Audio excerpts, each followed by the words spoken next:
Chapter 5. The Duke turned around. Standing in front of the main gate of Gillis Women's Academy, Kyle Ettman's existence was as natural as the school's streetlights. "He's here again," the female students thought as they impressively glanced over the young man waiting. Kyle looked over the gate and slyly grinned. He could see a young lady dragging her bicycle from afar. Kyle could recognize who the lady was through her graceful and gallant walk. But it wasn't just her way of walking that he could recognize the girl. Her face was always full of rich expressions and her body gestures were soft and subtle. Her entire existence was everything to him. There was no other girl like Layla, and he had realized that, ever since they met that summer, underneath the shade of the willow tree. Layla! Layla stopped when she heard someone vigorously call her name. She squinted her eyes towards the direction of the man who was approaching her. Kyle liked those moments. The moment the girl's steps grew faster after she recognized who he was. The moment the girl came up to him and smiled at him gently. "Why are you here again? It would have been more convenient for you to meet at the cabin." Nah. I had plenty of time anyway. That was a lie. In order to return home from school with Layla, he had ditched his tennis club members. Even though his seniors might have been waiting for him with a racket on their hands the next day, Kyle was not worried at this moment. Tomorrow's problems should be taken care of tomorrow. It'll all resolve. The two students walked side by side on a busy street. They bought some ice cream as they passed by the shopping district. They then stopped by a bookstore that smelled like dust. Layla laughed often. Besides Uncle Bill, Kyle Ettman believed he was the only one in this world who knew how often Layla laughed in front of him, and how beautiful her smile was. As they entered the path leading to the Arvis territory, the wind got cooler. Layla's eyes deepened when their conversation led to the school exam.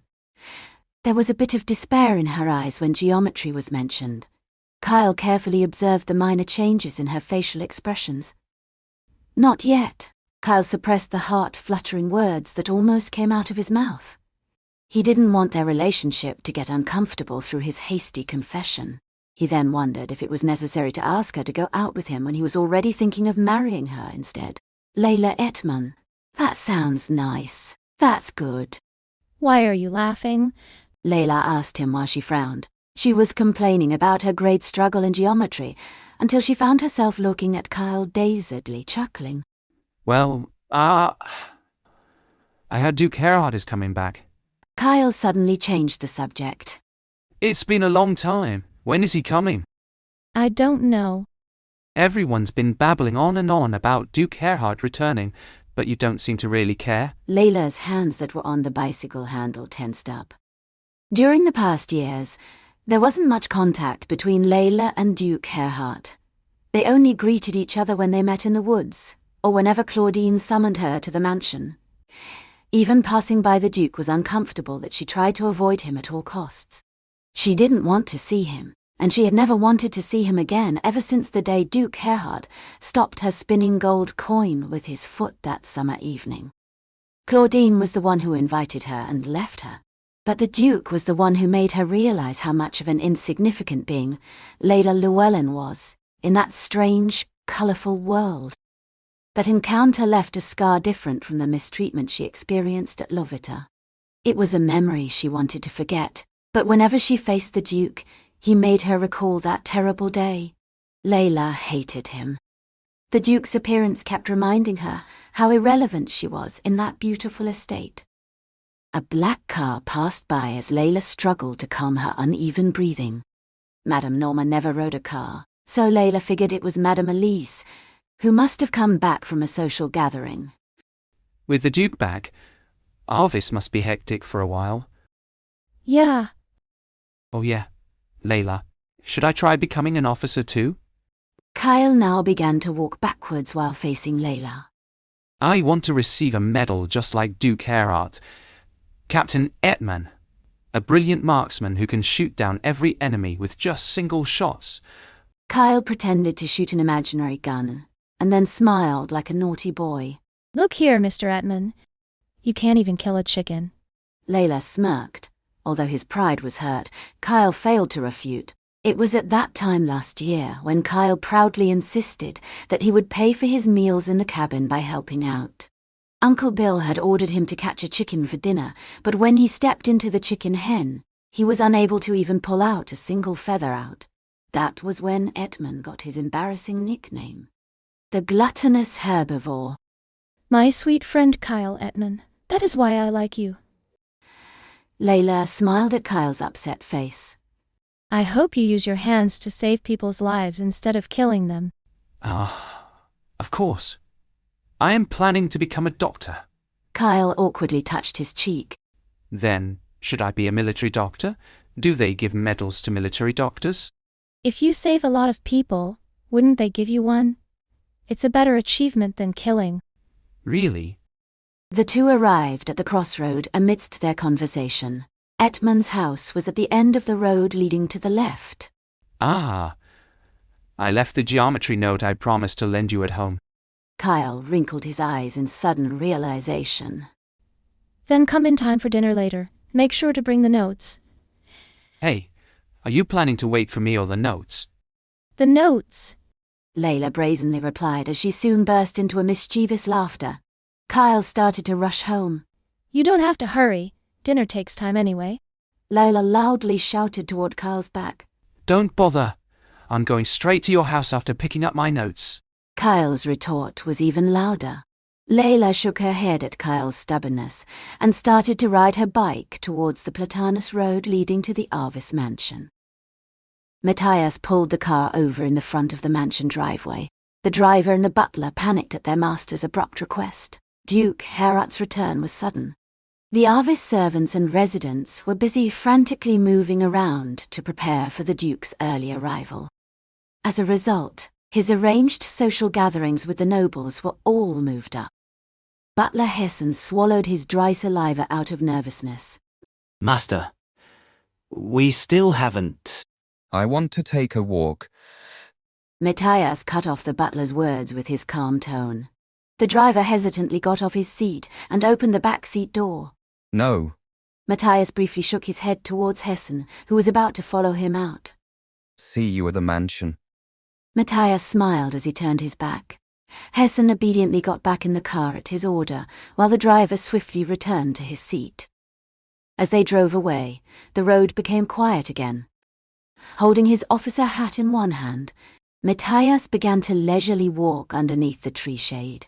The sound of his boots and the sound of the leaves swaying in the wind created a strange but pleasing harmony. Matias von Herhardt was a perfect child, a perfect student, and a perfect officer, and now he was about to marry a perfect woman and become a perfect father. All of these things were so obvious in his life that he started to get somewhat bored. Matias gradually slowed his pace. The bright stream of light flowing through the cracks in the tree leaves made the edge of his slightly slanted eyes stand out. The light then gently flowed down upon his golden belt buckle and the shining insignia that adorned his blue-grey uniform. You should get engaged this summer. Matias had gladly agreed to his mother's words, simply because it was his rightful duty to marry at the right time and give birth to a successor. I think Claudine is the best lady for the next Duchess of Arvis. Matias had also accepted his grandmother's notice with good grace, simply because Claudine von Brandt was a highly qualified bride and had a brilliant lineage. Matias had never desired anything, because everything was already in his hands before he knew it. Desire was a distant emotion that seemed fictitious to him. So was marriage. Matias hoped for a perfect marriage. To him, marriage was simply a stepping stone that allowed him to strengthen his world. He believed there was no need to exhaust any unnecessary emotions in a marriage. Claudine von Brandt was his most reasonable partner, and for him she was enough. He wasn't interested in anything else. He didn't feel like the need to.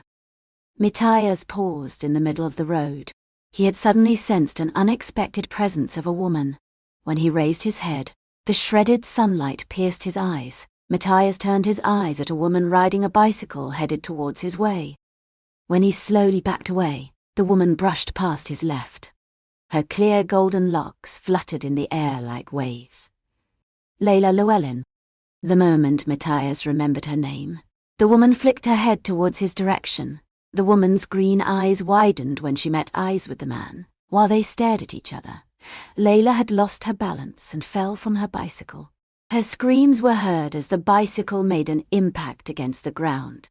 Even after her collapse, the wheels of the bicycle still continued to wildly turn. Matias steadily approached the woman who fell on the street. The woman raised her head underneath his shadow. Without a doubt, it was Layla Llewellyn, the little girl who was a crazy bird lover. I'm sorry, my lord. Layla frantically bowed her head to apologize. She waited for him to pass her by. Matias was about to make his leave until he was distracted by Layla's clothes. Her school uniform was dirtied with dust and blood was seeping through her torn stockings. When the spinning bicycle wheels stopped, silence came upon the two. Layla raised her thinly frowned eyes and glanced at Matias. Although the look on her face was insolent, it strangely made a soft impression. This girl grows as well. Although it was natural for the child to grow as time went by, her change in appearance had somehow scratched his nerves. To Matias, Layla Llewellyn was just a little girl. The girl who always tried to desperately avoid him. The girl who he thought was insignificant. But he could no longer see the insignificant girl he knew of in his memory, with the Layla Llewellyn who stood in front of him now. The slender lines of her body showing underneath the thin summer school uniform were no longer those of a skinny child, as well as her fresh cheeks, lips, and her soft body scent carried by the wind. Layla struggled to get up as Matias felt a strange displeasure. Taking a step back, she fixed her shoes and dusted off her school uniform. Although Layla was now a grown woman, her height had still failed to reach the tip of the Duke's chin. Layla Llewellyn. Matias impulsively called. Layla's shoulders flinched at his voice. I'm sorry, my lord. Repeating the same words over again, Layla crouched under his feet and began picking up her scattered item. Bag, books, notebook. Matias's eyes moved along the small, pale hands that were soiled with dust and blood. His gaze fixated on a pen Layla gently nudged while gathering her stuff. Matias slowly took a step forward and purposely stepped on the pen. Layla only then glanced up and saw his eyes filled with irritation. Layla Llewellyn. He called her again. I'm talking to you. Yes, my lord. Layla answered as she tightly closed her eyes. She struggled to pull the pen out of his feet, but Matias didn't bother to budge. I'm listening, Layla said quite confidently, even though her body trembled. Her green eyes that had resembled the vivid summer forest sparkled in anger mixed with humiliation. She was suddenly reminded of the time when the Duke stepped on her gold coin. On that day and today as well, the Duke was looking down at Layla with the same expression and the same gaze. After letting out a silent laugh, Matias lifted his foot and nonchalantly passed by Layla. He put on his officer hat and started walking leisurely along the road as if nothing had happened. Layla blankly stared at the back of the distant Duke Gerhardt. Why would he do such a thing if he's not going to say anything? Layla's pen twitched in her hands. Would the people of Arvis believe that Duke Gerhardt, who's praised as the perfect aristocrat, act like this? She then started to follow the Duke, who was walking at a slow pace. Her skin that had peeled off was terribly sore. Even though she was sure the Duke wouldn't look back, she tried to walk properly. To prevent herself from limping, she constantly flexed her leg muscles. It would have been great if he used those long legs to walk faster. When Layla was about to sigh out of frustration, Duke Gerhardt had abruptly turned around. The soft wind shook the tree leaves, and the pattern of the sunlight oozing through the leaves bounced over the path in a slow rhythm. The surprised Layla stood still. Matias focused his eyes on her face. His gaze slowly shifted downwards along her loose, wavy hair, and then onto her body. Upright chest irregularly panting up and down, the pale hand holding the bicycle handle, the unbelievably narrow ankle and petite feet, and then the eyes. Matias examined Layla's emerald-coloured eyes for a long time in deafening silence. Layla was still just an orphan living in the dugout, located on his estate. But one crucial fact had seemed to change everything.